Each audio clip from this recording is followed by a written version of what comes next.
I need $5 million because I want to buy bread for my sister. Our 5-year-old grandson stole the title deed to our house. He said he wanted to feed his sister because she was hungry. Even though our grandson himself was thin and hungry, he seemed determined to get a large sum of money for his sister. How did it come to this? While bewildered, I tried to protect my grandchildren and wanted to consult my husband, but I'll throw them in the slammer. my husband, face red with rage, terrified our grandson. What's going to happen now? My name is Nancy. My husband, Jason, and I retired in our 50s and were enjoying a leisurely life. Hey, Nancy, please. Our household budget is tight again this month. Seeing my daughter-in-law smiling while bowing her head only superficially, I felt weary. My son John and his wife Amy moved out of our house 3 years ago and were living with our 5-year-old grandson Harrison and our 2-year-old granddaughter Mary. Since they lived in the same town as us, Amy often came to our house, seeking financial help. They always seemed to be in need of money, making me doubt if they were really working properly. I became worried about my grandchildren and asked several times to see them, but there was always some excuse, and I couldn't meet them.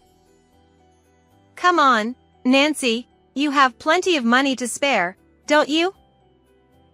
You know, Amy, money doesn't just come out of nowhere.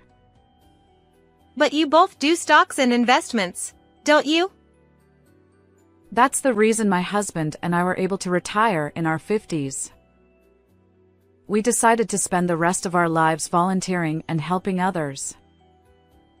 Please, Nancy, help us. If we can't pay this month's rent, we'll be evicted. First, establish a stable livelihood so you can live without relying on us. We were troubled by her monthly demands for money. Suddenly, Amy's face twisted in anger. Are you going to abandon your son and grandchildren when they're hungry? You miser! Heartless! You're not even human! Amy's outburst left me completely exasperated.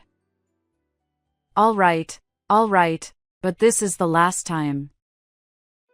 Thank you so much. As soon as I gave in, Amy's mood improved. But I'm sure she'll come asking for money again next month. Hey, could you let me see my grandchildren? If you're in such financial trouble that you might get evicted, are Harrison and Mary okay? Oh, they're fine. Don't worry about my kids. No, I am worried. Can't you just let me see how they're doing? Besides, she had just admitted that they were hungry. Seeing my suspicion, Amy looked annoyed again. Could you stop meddling in other people's family affairs? We're family, aren't we? Just because you lend us money, don't get too high and mighty. Ugh, how patronizing. I was annoyed by her words, but I tried to continue negotiating. Eventually, Amy relented and said, I'll talk to my husband. Later, my son contacted me and said, We're sending our 5-year-old son over. The last time I saw my grandson, he was 2, so I was eagerly awaiting our reunion. Then, my 5-year-old grandson Harrison came to visit us. It's been a long time. Do you remember your grandma? I smiled at him as gently as I could, but he just looked around the room nervously. Amy came with Harrison, but quickly left, saying, All right, I'll leave him with you. Of course, he would be anxious being left alone in an unfamiliar house. Moreover, just as I had feared, Harrison was extremely thin, possibly not getting enough to eat. His clothes were also too big and ill-fitting. This is worrisome. What are John and Amy doing? I decided that whenever Harrison came over, I would at least serve him delicious meals. Additionally, when Amy came to pick him up, I gave her a small amount of money, saying, "Please use this for your children." Amy looked surprised, then smirked. Thanks for the extra cash. She kissed the envelope containing the money. I hope they don't use this for themselves. I stressed that it was for the grandchildren, but I couldn't help feeling uneasy seeing Amy's reaction. And there was something else that had been bothering me. It seemed that Harrison had been exploring the house whenever I wasn't looking, often rummaging through drawers and cabinets. When I noticed and asked, "What are you doing?" he would hastily return things to their places. But as soon as I looked away again, he would go right back to the same spots. Harrison came to visit every day, and for about 3 days, he repeated this behavior, making me curious. On the 4th day, "Harrison, dinner's ready." "What are you doing?" I couldn't believe my eyes. My grandson was holding the title deed to our house. "Harrison, that's not a toy. Please give it to me." I extended my hand gently, but Harrison shook his head. I need $5 million. I was stunned by his words, but Harrison's face was deadly serious. He genuinely believed that the title deed could be sold for $5 million. "Why do you need money?" I want to buy bread for my sister Mary. I decided to listen to what he had to say. The situation in my son's household was worse than I had imagined. Mom and Dad ignore Mary even when she's crying because she's hungry. They weren't providing enough food, and they ignored Mary until she cried herself to exhaustion. Harrison must have been thinking about how he could help his sister. When I had asked to see my grandchildren, my son John saw an opportunity for his scheme. Dad said if I brought the title deed from Grandma's house, we could get $5 million and have lots of good food. My son and his wife were using Harrison to try and steal the title deed. Using a child who doesn't even understand what $5 million means to commit theft is unforgivable. Seeing my angry expression, Harrison looked anxious. What's going on, Nancy? At that moment, my husband Jason returned from his volunteer work in town. I explained the situation to him, and he too wore a stern expression. "Hey, can't we temporarily take care of the grandchildren?" However, he turned red with anger and shouted, I'll throw them in the slammer. Harrison, shocked and on the verge of tears, said, I'm sorry. Please forgive me. "Wait a minute, dear." But then Jason embraced Harrison and wept.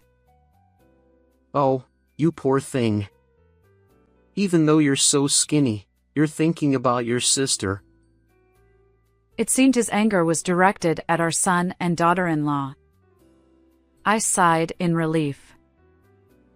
Overcome with sorrow for our grandchildren, I placed my hand on Harrison's shoulder and cried too. Together, my husband and I resolved to take action against our son and daughter-in-law. As usual, I served Harrison a delicious meal. He always ate eagerly, devouring every bite. Staring at the empty plate, he murmured, I want Mary to eat until she's full too. That brought even more tears to our eyes. Then, my husband and I contacted our son and his wife to discuss the matter. Hey, can you bring Mary over too? We'd like to have both of them stay with us. No, She's still only 2 years old and too young. Are you saying that because you don't want us to see how thin both of them are? When my husband pressed them, there was silence on the other end of the line. Hey, stay out of our family's business, will you? I can't just ignore this situation. You're trying to take our kids away from us. You monsters.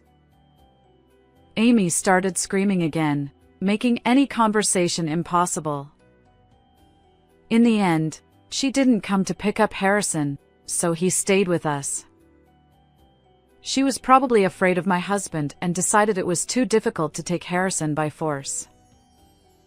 Despite being rebuffed by our son and daughter-in-law, we persisted and gathered evidence of their neglect. 3 days later, we went to John's house unannounced. What are you doing here? Get out! We're here to take Mary into our care.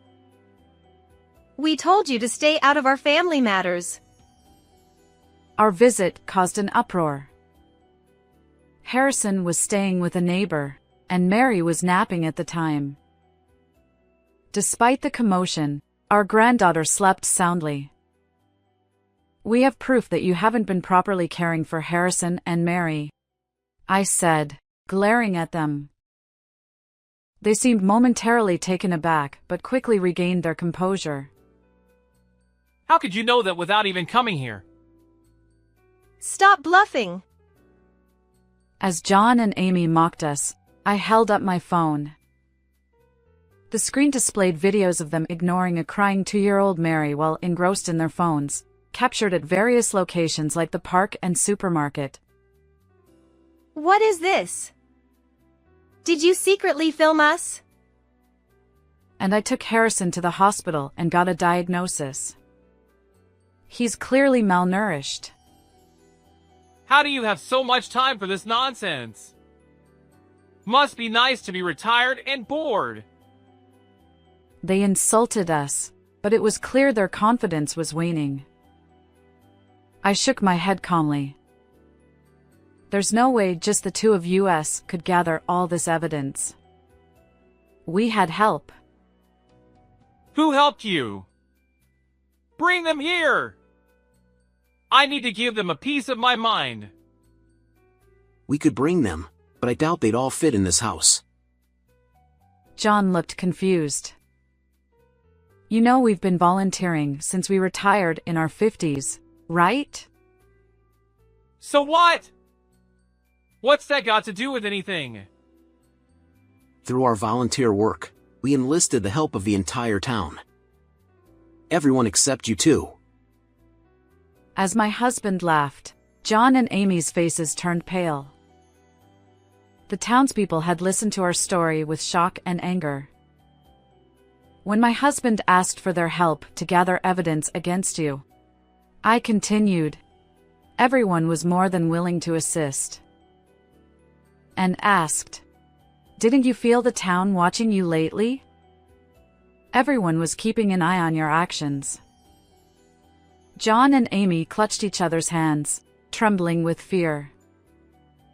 All right, prepare to be thrown in jail. Ah! No! Wait, don't leave me. As my husband blocked the front door with an imposing stance, John and Amy, in a panic, tried to escape through the back door.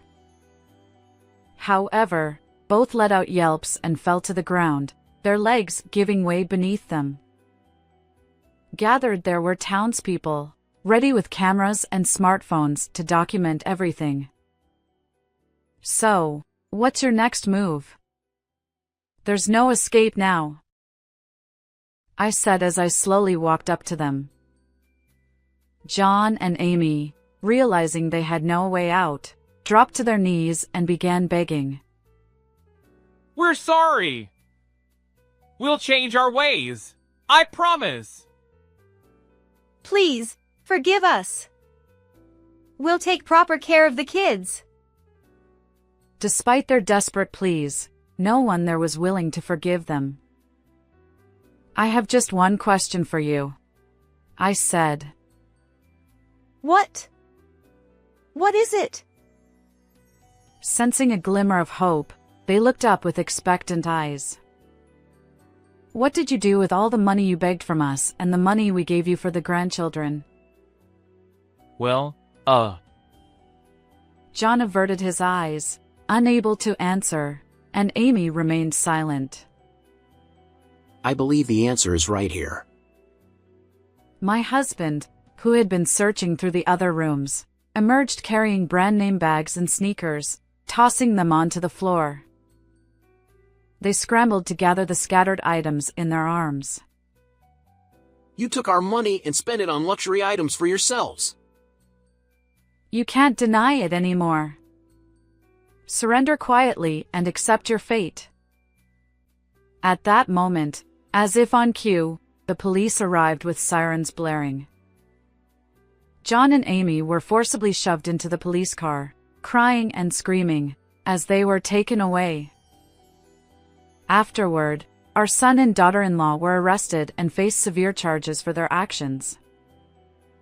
We cut ties with them and initiated a lawsuit demanding the repayment of all the money we had lent them. John and Amy now have a substantial debt and will likely have to work tirelessly to repay it once they are released. As for our grandchildren, Harrison and Mary, we decided to take them in and raise them ourselves. When we served them meals, they cried with joy, saying, "Delicious, delicious," as they ate. Now, both have filled out considerably, no longer the gaunt, underfed children they once were. Going forward, we plan to continue living joyful, bright days filled with smiles, alongside our beloved grandchildren.